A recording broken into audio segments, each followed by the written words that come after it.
자, 안녕하세요. 9월 29일 금융경제 이슈 시작해 보도록 하겠습니다. 자, 드디어 이제 9월 마지막 날도 이제 얼마 안 남았죠. 지금 정말 힘들죠, 여러분. 제가 맨날 금융경제 이슈 하지만, 근데 다음 달부터는 조금 더 재밌는 얘기, 좀 금융경제 이슈뿐만 아니라 좀 다른 얘기들도 이렇게 편하게 좀 해볼 거예요. 자, 그래서 지금 굉장히 지칠 시점이라는 거 알고 있는데 좀 힘내세요. 예. 추석 때 명절에도 자소서에 여러분들 작성해야 되고 스트레스 많이 받는데 어쩔 수 없이 우리가 겪어야 되는 그런 과정 등이니까 너무 우울하게 생각하지 마시고 여러분들이 하고 싶은 일 하는데 조금 시간을 투자한다 그런 생각을 갖고 한번 해봅시다. 네, 명절에도 제가 뭐 또 계획이 있어요. 여러분들하고 어떤 내용을 한번 해보면 좋을까 그런 걸 지금 생각을 하고 있기 때문에 아무튼 우리 모두 화이팅 합시다. 네. 아무튼 내일부터 연휴가 되기 때문에 몸 관리 잘 하시고요. 자, 오늘은 짧게 또 한번 해볼게요. 오늘 제가 썸네일에 은행 펀드 외면 신한은행 직격탄 이제 이걸 갖고 왔죠. 제가 이제 매일 썸네일에 가장 그날의 기사 중에서 이슈가 될 만한 그런 것들을 한번 볼 거예요. 그래서 오늘은 아유 뭐 기사 제목 자체가 무슨 내용인지 뭐 쌀벌하네요.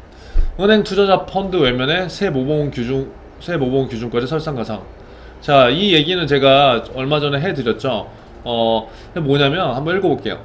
펀드에 투자하는 개인 고객들의 은행 이탈이 계속되고 있대요. 와, 이거 왜요? 응? 그러면 지금 그 금융권을 처음 준비하는 친구들은 이게 처음 들어본 얘기일 수도 있잖아요. 근데 지금 그런 배경 지식부터 우리가 익히는 게 중요하겠죠. 은행에서도 펀드를 판매하는데 그 펀드에 투자하는 개인 고객들이 지금 은행을 계속해서 이탈하고 있는 상황이래요. 와, 이거 뭐야? 왜? 여기 뒤에 나오네요. 사모펀드 부실 사태 이후 은행에서 상품 가입이 까다로워지면서 증권사 상품이나 직접 투자 등으로 고객들이 이탈한 것으로 보인다. 이게 무슨 말이에요? 작년에 DLF 라임 이런 사태가 많이 있었지만 사모펀드 그러니까 대부분 문제가 됐던 게 지금 사모펀드가 많죠. 그래서 이러한 사모펀드에 대한 그 규제 강화 은행권에서는 할 수밖에 없죠. 왜? 계속 위에서 그 언론이나 매체에서 두드려 맞고 또 피해를 보는 고객들이 많이 있으니까 그렇게 따지면 뭔가 펀드나 이제 사모펀드나 이런 것들을 가입을 할 때 절차를 까다롭게 한다는 건 뭐냐면 상품 가입이 그만큼 뭐 페이퍼로 작성해야 되는 게 많고 고지해야 되는 게 많고 이 상품이 위험하니까 고객들 다시 한번 판단해봐 이런 것들을 계속 알려준다는 거예요. 왜? 그럼 계속 하다 보면 사람이 무의식적으로 처음에는 그냥 누가 부탁 때문에 가입을 하는데 그 자꾸 내용을 읽다 보면은 이거 가입하지 말라는 것 같거든요. 그러니까 이제 그런 것들 하면서 정말 그래도 가입을 할 사람들은 해라 이제 그런 취지겠죠. 그렇게 까다롭게 하니까 고객들은 어떻게 되겠어요? 네. 은행은 그냥 편안하게 이용했다가 그냥 펀드 하나 들고 뭐 사모펀드인지 뭔지도 모르고 막 들었다가 이제 이러한 이슈들이 있으니까 불편해진 거고, 그쵸? 고객들이 그만큼 그런 불편함을 감수하면서 가입을 할까요? 거의 안 해요. 여러분들도 마찬가지잖아요. 내가 불편한 거는 별로 하고 싶지 않아요. 그래서 그러한 은행 고객들이 지금 증권사 상품이나 아니면 대부분 직접 투자 그렇게 이동한 것으로 보인대요. 이게 하나의 지금 요즘의 금융 현상의 트렌드라는 거예요. 자, 공모 펀드를 포함해서 비예금 상품 판매 절차를 강화 모범 규준까지 시행되면 은행권에서 펀드 입지는 더 좋아질 것이다. 그러니까 예측한 거죠. 뭐 비예금 상품 판매 절차를 강화해서 모범 규준까지 이제 시행을 하게 한다는 건데 그렇게까지 하면은 은행에서 뭐예요? 뭐 이렇게 힘들게 하고 고객들도 설득하기 힘든 이러한 펀드가 잘 팔릴까요? 그렇게 되지 않는다는 거죠. 자, 금융투자협회가 집계한 지난 8월 말 기준 은행권이 보유 개인 고객 펀드 계좌 수는 802만 자, 어우, 엄청나죠. 지난해 말보다 25만 6천 개가 줄었다. 은행은 안전 상품이라는 인식이 깨졌고, 코로나19 직접 투자를 원하는 고객들 수요가 커진 결과 분석이다. 이거 굉장히 중요해요. 여러분 지금 여지껏 우리가 이제 대한민국에서 살면서 많은 금융기관들이 있지만 은행은 안전하다. 안전성은 신뢰. 이게 이제 바탕이거든요. 그래서 은행이나 증권사, 자산운용사, 신탁, 캐피탈, 여러 금융회사들이 있지만 우리 대부분 일반적인 서민들은 은행이 되게 안전하다고 생각했었어요. 그리고 그랬고 근데 하지만 최근 몇 년, 그리고 가장 최근은 작년, 많은 이슈들이 터지면서 야, 은행에다가 돈을 넣어놓는 게 절대적으로 안정한 게 아니라는 거를 이제 일반 서민들이나 고객들이 알았다는 거죠. 그렇다는 건 뭐예요? 그만큼 내가 그만 리스크를 감내하면서 굳이 은행에다가 내 돈을 맡겨야 되나라는 의문이 들고, 지금 특히나 여러분들 같은 젊은 세대, 2030 세대들이 이제는 그런 마인드에서 약간씩 탈피하는 지금 이제 과도기 계정이죠. 근데 이번에 그러한 과도기 계정 속에서 코로나19가 발생됐을 때 직접 투자를 하는 사람들이 굉장히 많았어요.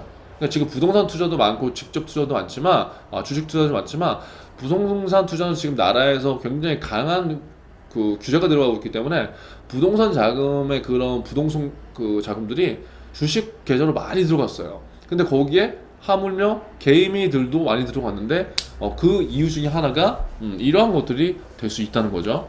자, 4대 시중은행에서는 신한은행이 11만 7천 개로 가장 크게 감소했다.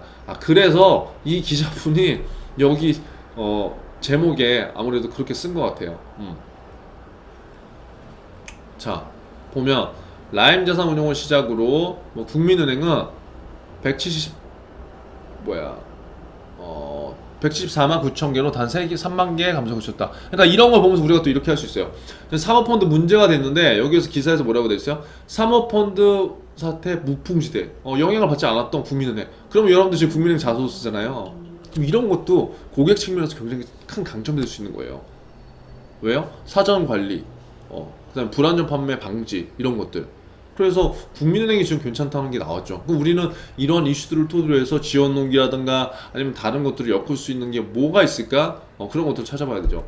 자, 결국은 신한은행에서 가장 크게 감소했기 때문에 신한은행 관계자가 뭐라고 했냐, 위험자산 및 상품에 대한 전략적인 방향을 명확히 하고 자산 배분형 펀드 등 고객 관리를 강화하고 신뢰를 회복하겠다고 얘기한 거예요. 왜? 신한은행에서 가장 많은 펀드 수가 감소했기 때문에. 자, 은행들이 펀드 등 투자 상품을 판매할 때 지켜야 할 룰을 더욱 엄격해진대요. 그래서 변액보험 등은 당연히 포함된다. 그러니까 이런 게 뭐냐면 ELT, 변액보험 뭐 이런 게 뭐냐면 원금 손실 가능성이 있는 거예요. 내 돈을 투자하는 거예요. 그쵸? 그러면 당연히 그 투자함에 있어서 사람들은 어느 정도 리스크를 생각을 할 건데, 지금까지의 시장과 그 다음에 그런 페이퍼식 절차들은 뭐 어느 정도 감내할 만했다? 지금도 솔직히 많아요. 근데 그런 요식행위들이 앞으로는 더 강화가 될 거라는 거예요. 자, 은행들은 비예금 상품위원회를 만들어서 상품 기획과 선정, 판매, 사후관리 1년의 과정을 총괄해야 된대요. 야, 그래서 자산운용사 건전성과 리스크 관리 능력도 평가해야 된다. 이거 왜 그래요? 라임 자산운용이라는 그 자산운용사의 이슈가 있는 거죠. 그래서 그 얘기를 모르시는 분들은 한번 네이버에 한번 찾아보세요. 어떤 내용인가. 이거 말도 안 되는 일이 일어났던 거죠. 라임 자산운용은 돈을 운영하는 기관이잖아요. 그렇다고 한다면 어느 정도 검증이 되고 리스크라든가 사전 예방, 그 다음에 대책, 그 다음에 운영 현황 이런 것들을 신뢰성 있게 은행 측에서도 보고 받아야 될 거고, 그러한 것들을 감독을 해야 되는 거는 마땅한 거거든요. 근데 지금 이러한 이슈들이 터졌다는 거는 다 똑바로 하지 않았다는 거예요. 제가 이거 직접적으로 얘기하자면. 그러면 결국 피해는 누가 보느냐? 피해는 고객들이 볼 수밖에 없어요.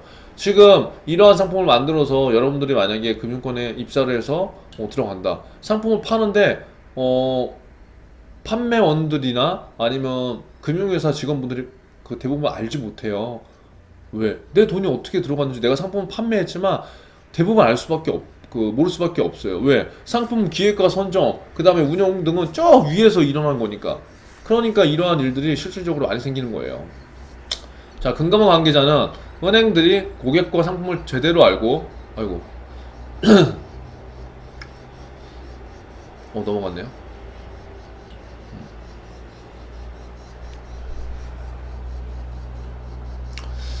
다시 할게요. 고객과 상품을 어딨나요? 제대로 알고 내부 절차도 알고 팔라는 취지. 그러니까 이러한 취지 굉장히 좋죠. 근데 하지만 은행권에서는 뭐예요? 이러한 좀 까다로운 절차와 규정들로 인해서 고객들은 어떻게 되겠어요? 힘들어하겠죠. 그러면 영업을 해야 되는 입장에서 상품 영업 위축을 걱정할 수밖에 없다는 거죠. 제가 계속 강조하지만 은행은 여러분 그냥 뭐 자선기관이 아니에요. 돈을 반드시 벌어야 됩니다. 그래서 여러분들한테 월급 많이 주고 영업시키는 거예요. 이건 은행뿐만 아니라 모든 금융사가 똑같죠. 그래서 주요 은행들은 통상 수백 개의 공공펀드를 취급하는데 개별 상품마다 지켜야 할 절차가 늘어났기 때문이다. 그러니까 요식 행위들이 늘어난다는 거예요. 왜 늘어났냐? 아까 말씀드렸잖아요. 그런 이유 때문에. 그래서 아무튼 이러한 것들은 우리가 생각을 해봐야 되고, 여기에서 제가 지금 신한은행, 국민은행 봐야 될 측면들을 어떤 것이 있는지 제가 말씀드렸죠. 그런 것들을 한번 체크해 보세요. 자, 두 번째, 전화 문자로 이거 봐야 돼요. 투자 권유 못한다. 이게 무슨 말인가요? 내년부터는 은행들이 펀드나 연금 등 원금 손실 위험 있는 상품 판매할 때 소비자에게 최대 손실이 얼마나 발생할 수 있는지를 설명해야 됩니다. 이거 너무 당연한 거 아닌가요? 이렇게 안 하고 있다는 건 지금 현재 금융권에 대한 제도나 이런 것도 잘못되는 거죠. 제가 이런 설명을 하지만 많이 바뀌어야 돼요. 네, 많이 바뀌어야지 고객들의 피해가 덜 가고요. 서민들이 그 불편함을 겪지 않을 수가 있어요. 또 고난도 상품을 비대면으로 권유하거나 전문성을 갖추지 못한 직원이 상품 판매를 할 때 행위도 금지된다. 한마디로 은행에서 투자 상품을 판매하는 것이 더 까다로워진다. 이거 앞에 지금 기사랑 연계된 거예요. 자, 왜냐? 앞서 해외 금리 연계 파생결합 펀드, DLF죠. 독일 국채.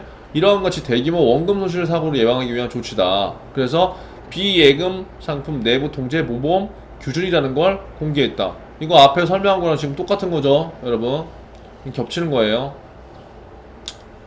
그러면 여러분도 오늘 학습하실 때 비예금 상품 모범 규준 적용 대상이 뭔가 이걸 보는 게 낫죠. 그건 뭐다? 개인과 중소기업 대상으로 펀드, 신탁, 연금 이렇게 결국은 원금 손실 리스크가 있는 것들 대상으로 한다. 원금 손실 리스크가 낮은 MMF나 MMT 이런 것들은 뭐예요? 제외된다는 거예요. 한마디로 리스크 있는 것들을 정확하게 고지하고 고객한테 제대로 된 설명, 최대 손실 구간 등을 정확하게 설명해서 고객이 스스로 판단해서 안정성 있는 안정성 있는 상품만을 권하는 게 아니라 리스크 있는 상품도 좋아하는 고객이 있잖아요. 그러니까 그런 고객한테 이러한 내용들을 정확하게 알려준다는 거죠.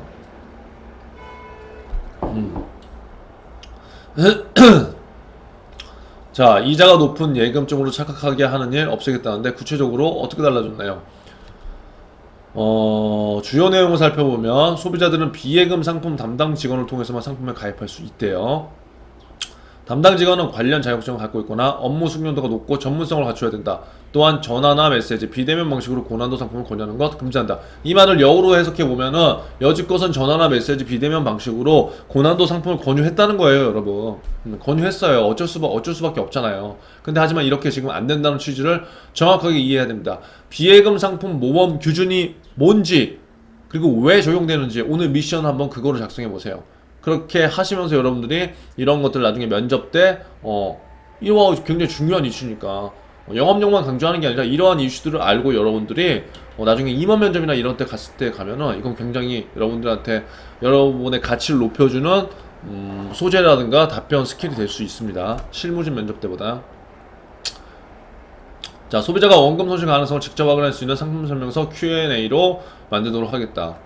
자, 아무튼 결국은 뭐냐, 원금 손실 리스크가 있는 상품들에 대해서 현재 많은 이슈들이 있었기 때문에 그러한 이슈를 은행 측에서 줄여야 된다는 금융당국의 지침인 거고, 그걸 받아들여서 이제 원금 손실 가능성이 약간 높은 것들은 어떻게 돼요? 규정이 까다로워졌다. 그럼 은행권에서는 어떠한 고민이 있을까요? 가뜩이나 영업을 하기 힘든 상황인데 그럼 이런 상황에서 어떻게 영업을 해야 될까?